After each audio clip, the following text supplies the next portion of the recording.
وقالت طائفة من اہل الکتاب آمنوا بالذی انزل علی الذین آمنوا وجہ النہار، اور اہل کتاب کے گروہ نے یہ طے کیا ایمان لاؤ اس چیز پر جو نازل کی گئی ہے ان اہل ایمان پر صبح کے وقت، دن چڑھے، وَاکْفُرُوا آخِرَہُ، اور کفر کر دو، اعلان کفر کر دو دن کے آخر میں، لعلہم یرجعون، شاید ان میں سے بھی کچھ لوٹ آئیں، اندر سے جا کے کچھ لوگوں کو تو گھسیٹ لائیں گے ہم کہ وہ جو ہے وہ بھی اسلام کو چھوڑ دیں، وہ مشتبہ ہو جائے معاملہ، ان پر وسوسہ پیدا ہو جائے۔ وَلَا تُؤْمِنُوا إِلَّا لِمَنْ تَبِعَ دِينَكُمْ، اور دیکھو ہرگز ایمان نہ لانا مگر اسی چیز پر کہ جو تمہارے دین کی پیروی کرے، ماننی اسی کی بات ہے۔ یعنی خطرہ بھی تھا کہ 4-6 اگر ہم جا کر حضور کے پاس اگر چند گھنٹے گزاریں گے تو کہیں ایسا نہ ہو کہ ہم میں سے کوئی واقعی پھر اس کا دل کھل جائے، طے کر کے گئے دیکھو ایمان نہیں لانا ہے ہم نے، وَلَا تُؤْمِنُوا إِلَّا لِمَنْ تَبِعَ دِينَكُمْ، اس پر ایمان نہیں لانا ہے ہم نے، لیکن صرف اعلان کرنا ایمان کا۔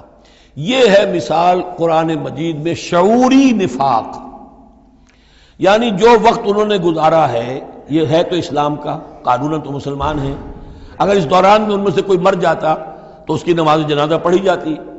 لیکن انہیں معلوم تھا کہ ہم مسلمان نہیں ہیں، جبکہ ایک وہ غیر شعوری نفاق ہے کہ اندر ایمان ختم ہو چکا ہے لیکن انسان سمجھتا ہے میں تو مومن ہوں، حالانکہ اس کا کردار وہ جو ہے منافقانہ ہے، اس کا عمل منافقانہ ہے، اور اس کے اندر سے ایمان کی پونجی جو ہے جیسے کہ دیمک کسی کڑی کو کھا جائے تو شیطین کو چٹ کر چکی ہے دیمک، لیکن یہ کہ بہرحال اوپر ایک پردہ پڑا ہوا ہے، وہ ہے غیر شعوری نفاق اور یہ ہے شعوری نفاق۔ قل ان الہدی ھدی اللہ، اے نبی ان سے کہہ دیجئے دیکھو اصل ہدایت تو اللہ کی ہدایت ہے، ان یؤتی احد، اب یہاں پر پھر ان کا قول آ رہا ہے کہ دیکھو ایمان لانا نا، ان یؤتی احد مثل ما اوتیتم، مبادا کسی کو وہ شے دے دی جائے جو تمہیں دی گئی تھی۔ یہ رسالت، یہ مذہبی پیشوائی، یہ تو ہماری میراث تھی، ہم اگر انہیں مان لیں گے تو وہ چیز ہم سے ان کو منتقل ہو جائے گی، لہذا ماننا تو نہیں ہے، لیکن یہ کہ ان کی بہرحال کسی طریقے سے ہوا اکھیڑنے کے لیے ہمیں یہ کام کرنا ہے۔ اور یحاجوکم عند ربکم، یا تمہارے خلاف حجت قائم کریں اللہ کے نزدیک۔ قل ان الفضل بید اللہ، کہہ دیجئے ان سے کہ فضل کل کا کل اللہ کے ہاتھ میں ہے، یؤتی ہے من یشاء، وہ جس کو چاہتا ہے دیتا ہے۔ اس نے 2000 برس تک ایک منصب پر تمہیں فائز رکھا، اب جو ہے تم اس منصب کے نااہل ثابت ہو چکے ہو، تمہیں معزول کر دیا گیا، اور اب ایک نئی امت ہم نے بنائی ہے اور اس کو اس مقام پر نصب کر دیا ہے، انسٹالیشن ہو چکی ہے۔ واللہ ذو الفضل العظیم، قل ان الفضل بید اللہ یؤتیہ من یشاء واللہ واسع علیم، اللہ بہت وسعت والا اور جاننے والا ہے، یختص برحمتہ من یشاء، وہ مختص کر لیتا ہے اپنی رحمت کے لیے جس کو چاہتا ہے، واللہ ذو الفضل العظیم، اللہ بڑے فضل کا مالک ہے۔ ومن اہل الکتاب، اب یہاں ایک اور نقطہ سمجھ لیجئے کہ برے سے برے گروہ کے اندر بھی کہیں نہ کہیں کوئی افراد اچھے بھی ہوتے ہیں، داعی کے لیے یہ ضروری ہے کہ ان کو بھی مینشن کرتا رہے کہ ان میں اچھے لوگ بھی ہیں، تاکہ وہ جو لوگ ہیں ان کے دلوں کے اندر نرمی پیدا ہو۔ اسی طرح برے سے برے آدمی میں کوئی اچھائی بھی ہے،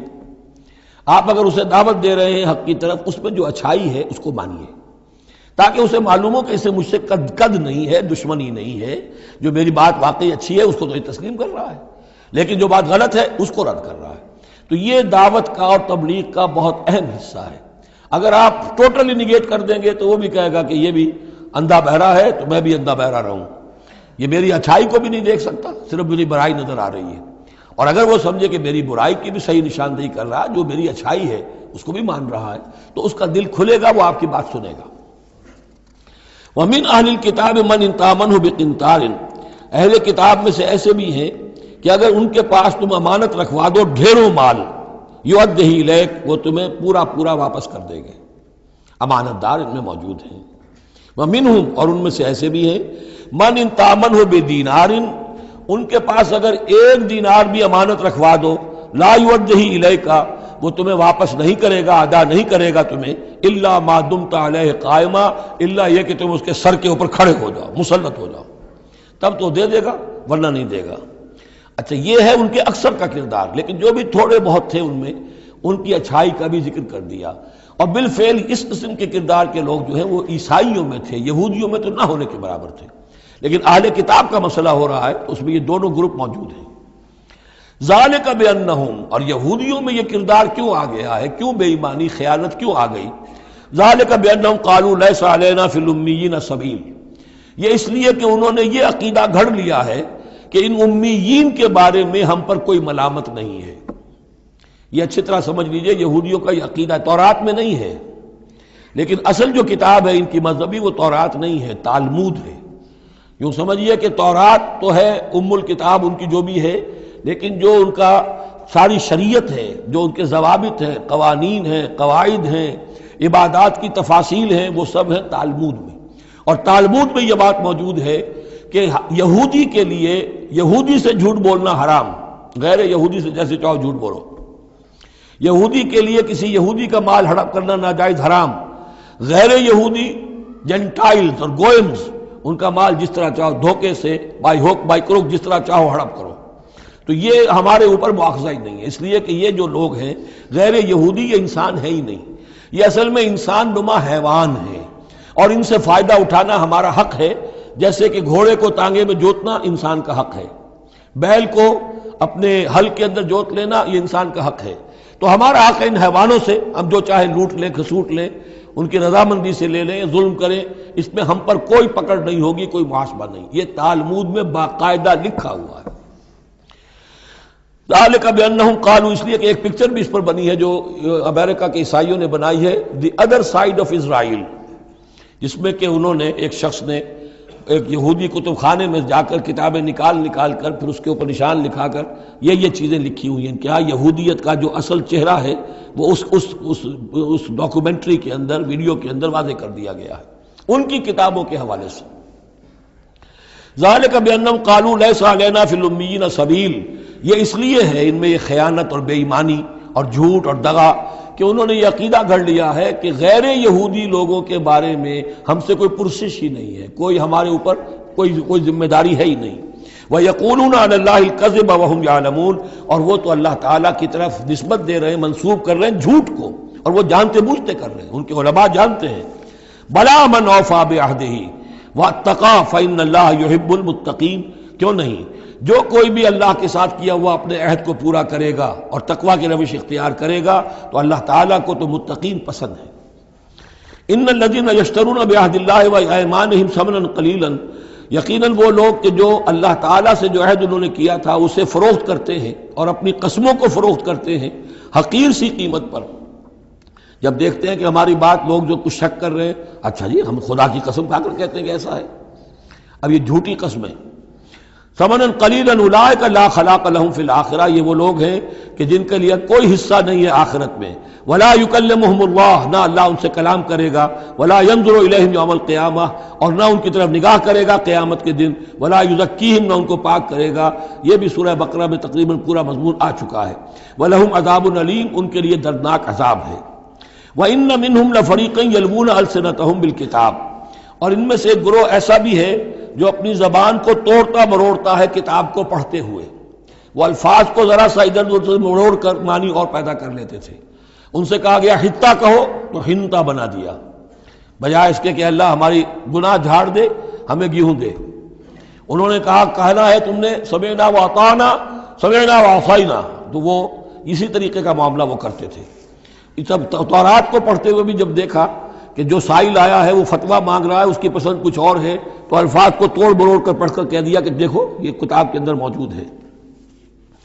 وَإِنَّ مِنْهُمْ لَفَرِيقًا يَلْوُونَ أَلْسِنَتَهُم بِالْكِتَابِ لِتَحْسَبُوهُ مِنَ الْكِتَابِ، تاکہ تم سمجھو کہ وہ کتاب میں سے ہے۔ وَمَا هُوَ مِنَ الْكِتَابِ، وہ کتاب میں سے نہیں ہوتا۔ وَيَقُولُونَ هُوَ مِنْ عِنْدِ اللَّهِ، اور وہ کہتے ہیں یہ اللہ کی طرف سے ہے۔ وَمَا هُوَ مِنْ عِنْدِ اللَّهِ، جبکہ وہ اللہ کی طرف سے نہیں ہوتا۔ فَوَيْلٌ لِّلَّذِينَ يَكْتُبُونَ بِأَيْدِيهِمْ، یہ پڑھ چکے ہیں سورہ بقرہ کے اندر بھی کہ وہ لوگ کہ جو اپنے ہاتھوں سے لکھتے ہیں کہتے ہیں کہ اللہ کی طرف سے ہے۔ وَيَقُولُونَ عَلَى اللَّهِ الْكَذِبَ وَهُمْ يَعْلَمُونَ، وہ اللہ پر جھوٹ تہمت باندھتے ہیں جانتے بوجھتے۔ مَا كَانَ لِبَشَرٍ أَن يُؤْتِيَهُ اللَّهُ الْكِتَابَ وَالْحُكْمَ وَالنُّبُوَّةَ،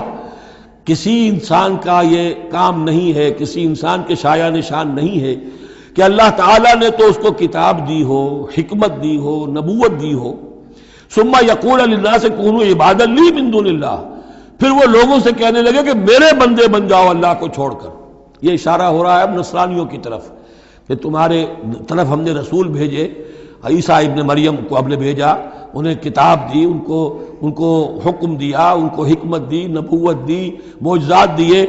اور انہوں نے تو یہ اس کا کوئی امکان نہیں کہ وہ یہ کہتے کہ مجھے بنا لو اللہ کے سوا اپنا معبود. ما كان لبشر ان يؤتيه الله الكتاب والحكم والنبوة ثم يقول للناس كونوا عبادا لي من دون الله